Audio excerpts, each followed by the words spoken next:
भरल परात लड्डू खा गईल हो अंजनी के ललनवा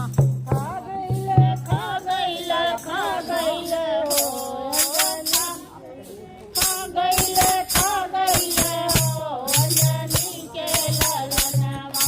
भरल परात लड्डू खा गईल हो अंजनी के ललनवा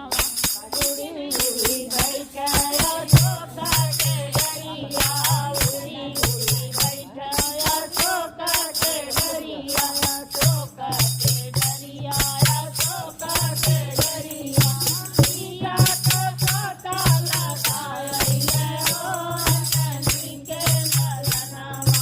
सीता तो छोटा लगाइले हो अंजनी के ललनवा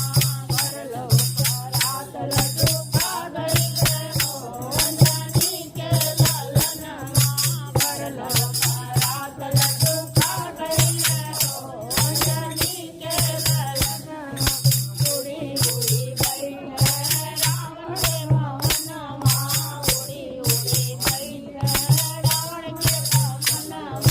रावण के भवनवा ओ रावण के भवनवा लंका में अगिया लगा गईले हो अंजनी के ललनवा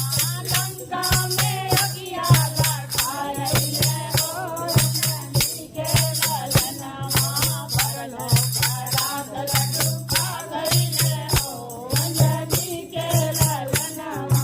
भरलो परात लड्डू खा गईले हो अंजनी के ललनवा उड़ी उड़ी गईले विभीषण के कुटिया उड़ी उड़ी गईले विभीषण के कुटिया विभीषण के कुटिया विभीषण के कुटिया